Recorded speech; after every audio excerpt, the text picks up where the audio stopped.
मुरली अमृत की धारा है धारा, जो देती दुखों से किनारा।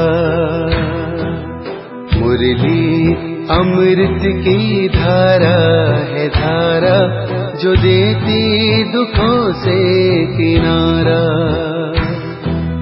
भूले जीवन में हो जाए शिव बाबा मुरली में समझाए। भूले जीवन में हो जाए शिव बाबा मुरली में समझाए। ओम शांति। आज की तारीख है 9/2/2022 की साकार मुरली। बाबा के महावाक्य, मीठे बच्चे, सब दुखियों को सुखी बनाना यह एक बाप का ही फर्ज है, वही सर्व का सदगति दाता है। प्रेषण, बाप अपने बच्चों को चढ़ती कला में जाने की कौन सी युक्ति सुनाते हैं? उत्तर, बाबा कहते, मीठे बच्चे, मैं जो सुनाता हूँ तुम उसे ही सुनो, बाकी जो कुछ सुना है उसे भूल जाओ, क्योंकि उससे तुम नीचे उतरते आए हो। प्रेषण, कौन सा गुहा राज तुम बच्चे समझते हो, जिसमें सभी वेद शास्त्रों का सार आ जाता है? उत्तर, ब्रह्मा सो विष्णु और विष्णु सो ब्रह्मा कैसे बनता, कैसे दोनों एक दो की नाभि से निकलते हैं, यह गुहा राज तुम बच्चे ही समझते हो। यह सभी वेद शास्त्रों का सार है। गीत, नैनहीन को राह दिखाओ।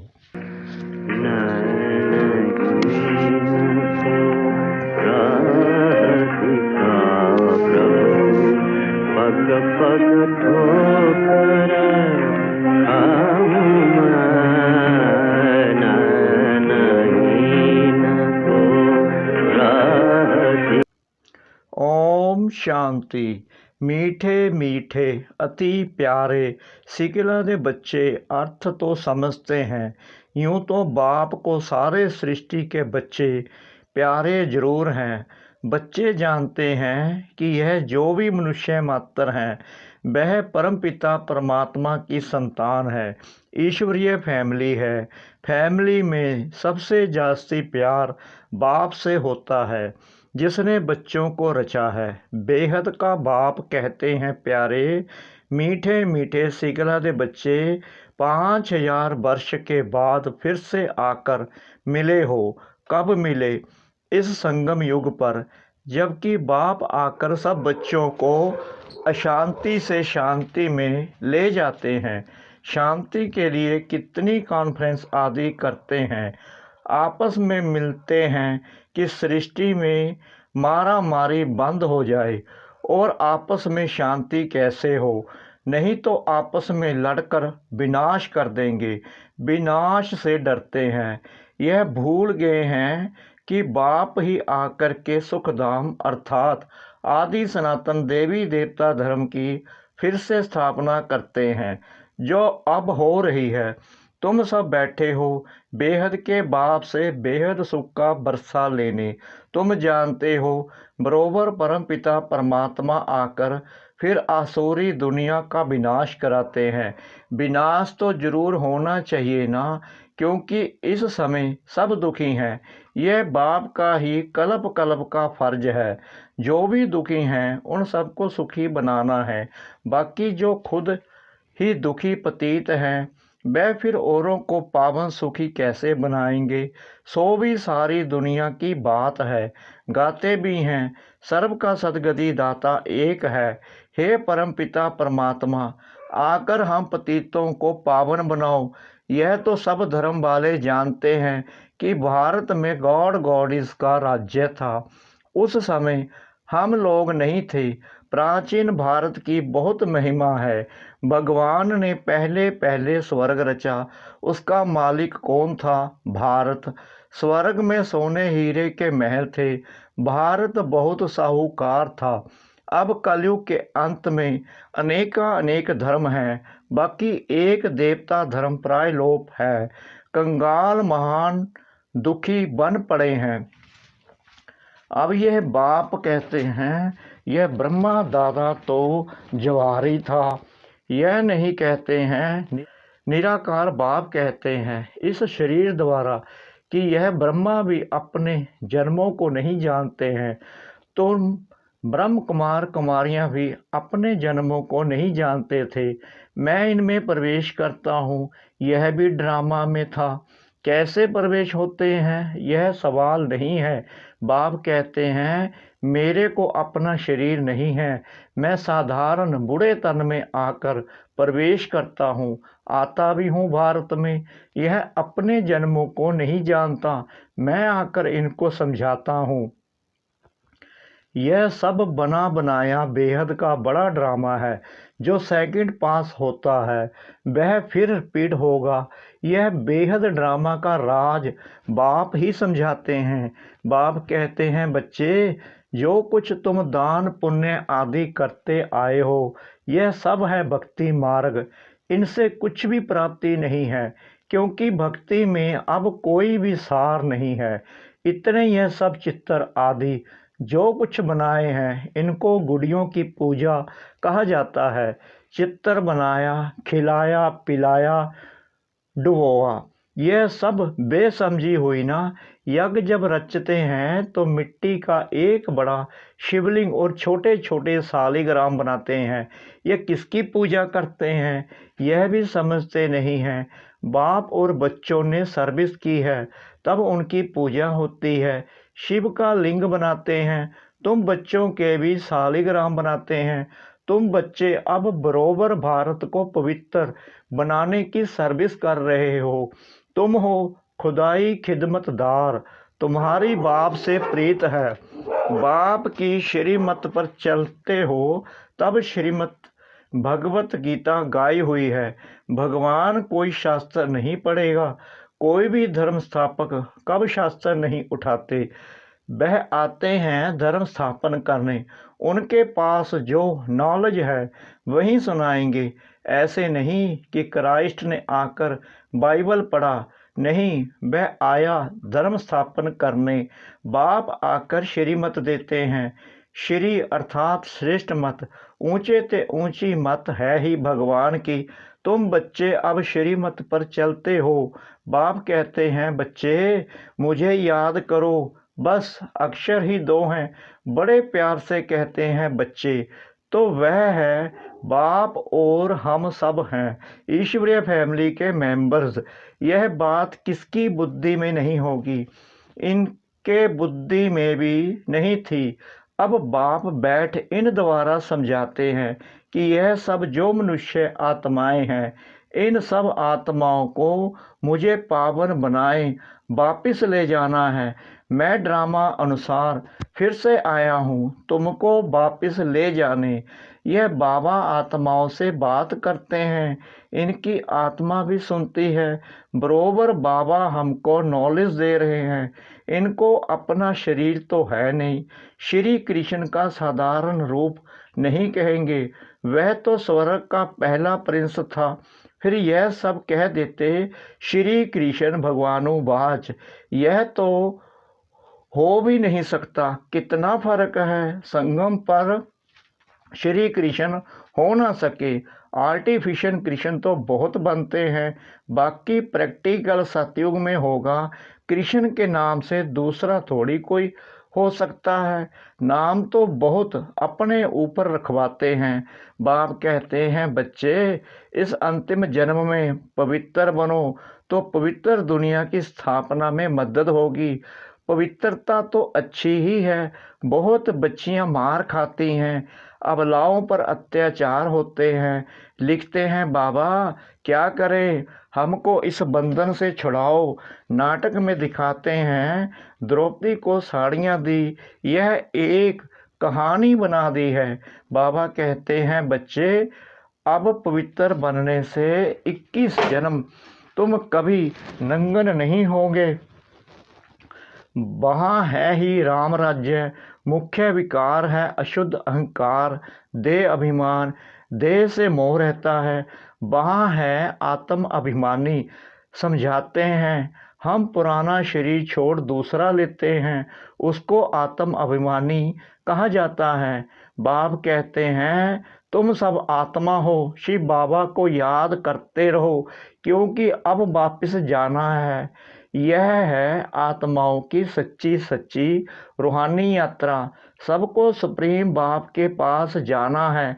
तीर्थ यात्रा पर जाते हैं तो रास्ते में राम राम कहते जाते हैं। बाप कहते हैं तुम बाप को याद करते चलो। अब सारी दुनिया तो राजयोग नहीं सीखेगी, कल्प पहले वाले ही यहाँ आएंगे। अभी कलम लगना है। जो देवी देवता धर्म का मीठा झाड़ था सो प्राय लोप हो गया है, बाकी टाल टालियाँ खड़ी हैं।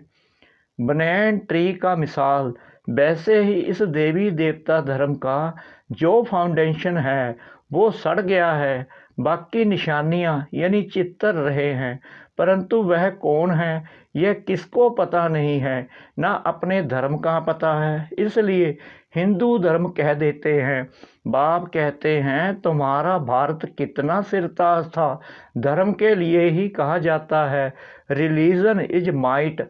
अभी तो देवता धर्म है नहीं, फिर वह धर्म कैसे स्थापन हो।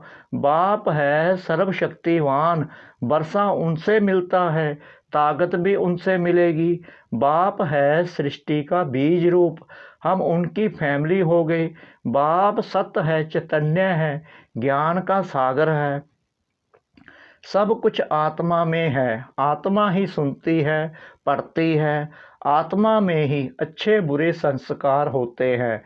इस समय सबकी आत्मा तमो प्रधान हो गई है, सबसे जास्ती तमो प्रधान वृद्धि भारतवासी ही बने हैं। श्रेष्ठ से श्रेष्ठ आत्माएं भी भारत की ही थी, वही हेवन के मालिक थे। यह नाटक बना हुआ है, सबको अपना अपना पाठ मिला हुआ है। आत्माएं सब एक जैसी हैं, उनमें कोई फर्क नहीं है। ऐसे नहीं कि हमारी आत्मा छोटी है, बाबा बड़ा है, नहीं, आत्मा छोटी बड़ी नहीं होती। आत्मा 84 जन्मों का पाठ फिर से रिपीट करती है, उनकी कभी इल्ड नहीं होती। एक आत्मा कितनी सर्विस करती होगी, वह अविनाशी पाठ कभी मिटने वाला नहीं है। क्या यह बातें विद्वान पंडित शास्त्रों की अथॉरिटी जानते हैं? इतनी छोटी आत्मा में कितना भारी पाठ है। परम पिता परमात्मा भी ड्रामा के वश में है, पाठ बजाने के लिए बंधा हुआ है, एक्यूरेट टाइम पर ही आएगा। उनको भी अपना पाठ टाइम पर बजाना है, सबको सुखी बनाना है। ख्याल करो आत्मा क्या है, बाबा की आत्मा भी इतनी छोटी बिंदी मिसल है। इतनी छोटी चीज़ की पूजा तो कोई कर ना सके, भक्ति के लिए फिर बड़ा बनाते हैं। जिसकी पूजा हो सके, जिसको शिव अथवा रुद्र भी कहते हैं। हे बिंदी मिसल, है बिंदी मिसल, तिलक देते हैं ना, यहाँ है बड़ी समझने की बातें हैं और तो कोई समझा ना सके। यह बाप बैठ समझाते हैं, बहुत महीन बातें हैं। बाप समझाते हैं बच्चे, आत्मा देखो कितनी छोटी है, आत्मा के ऑर्गन्स देखो कितने बड़े हैं। इस समय सबकी आत्मा और शरीर दोनों ही पतित हैं। अब फिर पावन बनना है। तुम अभय विचारी बनो, एक से ही सुनो, एक को ही याद करो। ओहो बाबा, आप तो बड़ी कमाल करते हो, कैसा ज्ञान सुनाते हो, और किसकी ताकत नहीं जो यह नॉलेज दे सके। तुम्हारी चढ़ती कला अब ही होती है, जबकि बाप आकर पढ़ाते हैं। इस समय सभी मनुष्य मात्र पतित हैं, इसलिए बाप कहते हैं मैं सबका उद्धार करने के लिए आता हूँ। रात से दिन में जाने का रास्ता बताता हूँ। गाते भी हैं, नैनहीन को गोया सभी कहते हैं हम नैनहीन हैं, हमको राह बताओ। कहाँ की राह अपने घर की, यहाँ तो बहुत दुखी हैं बाबा, हम अंधों की लाठी तो आप ही हो। बाबा अक्षर से बरसा याद आता है, प्रभु या ईश्वर कहने से बरसे का नशा नहीं होता। तब में माता च पिता, यह उनकी महिमा है। मनुष्य कह देते हैं यह वेद तो अनादि हैं, परंतु पूछो कब से पढ़ते आए हो, क्या सतयुग से लेकर? वहाँ शास्त्र तो होते ही नहीं। यह है भक्ति मार्ग के, कुछ भी जानते नहीं। बाप कहते हैं अभी मैं आकर तुमको सबका सार समझाता हूँ। ब्रह्मा द्वारा, ब्रह्मा बच्चा मेरा है, यह विष्णु की नाभि से निकला है। ब्रह्मा तो शिव का बच्चा हुआ, विष्णु का बच्चा तो नहीं है। हाँ, ब्रह्मा ही फिर विष्णु बनते हैं, फिर विष्णु 84 जन्म बाद ब्रह्मा बनते हैं। यह बहुत गुहा राज है जो तुम बच्चे ही समझते हो। अभी ब्रह्मा मुख द्वारा तुम ब्राह्मण बच्चों का जन्म हुआ है, तो कितना नशा और खुशी तुम बच्चों को होनी चाहिए। अच्छा, मीठे मीठे सिखला दे बच्चों प्रति माता पिता बाप दादा का याद प्यार और गुड मॉर्निंग। रूहानी बाप की रूहानी बच्चों को नमस्ते। हम रूहानी बच्चों की रूहानी बाप दादा को श्रद्धा भरी प्रेम भरी नमस्ते। शुक्रिया बाबा, शुक्रिया बाबा, शुक्रिया बाबा, इस मीठी मीठी मीठी मुरली के लिए। धारणा के लिए मुख्य सार। नंबर 1, संपूर्ण पावन बनने के लिए अभय विचारी बनना है। एक बाप से ही सुनना है, एक को ही याद करना है। नंबर 2, खुदाई खिदमतदार बन भारत को पावन बनाने की सेवा करनी है। एक बाप से प्रीत बुद्धि रहना है। वरदान, सब स्थिति द्वारा हर परिस्थिति को पार करने वाले मास्टर त्रिकालदर्शी भव। जो बच्चे त्रिकालदर्शी स्थिति में स्थित रहते हैं वह अपनी सब स्थिति द्वारा हर परिस्थिति को ऐसे पार कर लेते हैं जैसे कि कुछ था ही नहीं। नॉलेजफुल त्रिकालदर्शी आत्माएं समय प्रमाण हर शक्ति को, हर पॉइंट को, हर गुण को आर्डर से चलाते हैं। ऐसे नहीं कि समय आने पर आर्डर करे सहन शक्ति को और कार्य पूरा हो जाए फिर सहन शक्ति आए। जिस समय जो शक्ति जिस विधि से चाहिए उस समय अपना कार्य करे, तब कहेंगे खजाने के मालिक मास्टर त्रिकालदर्शी। स्लोगन, जो सदा खुश रहते हैं और सबको खुशी बांटते हैं वही सच्चे सेवादारी हैं। जो सदा खुश रहते हैं और सबको खुशी बांटते हैं वही सच्चे सेवादारी हैं। ओम शांति।